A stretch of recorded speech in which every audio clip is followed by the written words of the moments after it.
कल्याण पश्चिम परिसरातील बैल बाजार चौकात शनिवारी दुपारी एका तरुणावर चाकूने हल्ला झाल्याची घटना घडली आहे।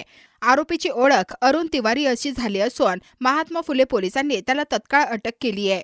हल्ल्यात जखमी झालेल्या तरुणाचं नाव दिलीप चौधरी असं आहे। प्राथमिक तपासात उघड झालं आहे की हा हल्ला जुना वाद असल्यामुळे झाला। या घटनेचा पूर्ण तपशील चौकात लावलेल्या सीसीटीव्ही कॅमेऱ्यात कैद झाला आहे। महात्मा फुले पोलीस ठाण्याचे वरिष्ठ पोलीस निरीक्षक ज्ञानेश्वर साबळे यांनी सांगितले की या प्रकरणाचा पुढील तपास सुरू आहे। आज सायंकाळी 4 वाजण्याच्या सुमारास महात्मा फुले चौक पोलीस स्टेशनच्या हद्दीमधील वल्लीपीर चौक या ठिकाणी दिलीप रामबचन चौधरी हा मानपाड्याच्या दिलीप टाटा पॉवर कॉलनीमध्ये राहणारा इसम आहे। याच्यावरती इसम नामे अरुण तिवारी याने चाकूने मारहाण केल्याची घटना घडली होती।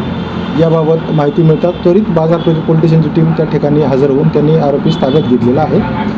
फिर्यादीच त्याच्यावर वैद्यकीय उपचार करण्यात आलेले आहेत। तर त्याची फिर्याद घेऊन महात्मा फुले चौक पोलीस स्टेशन याबाबत गुन्हा नोंद करून पुढील कारवाई सुरू आहे। आरोपी हा अटक करण्यात आलेला असून योग्य ती त्याच्यावरती प्रतिबंधक कारवाई आणि अटकेची कारवाई करण्यात येईल।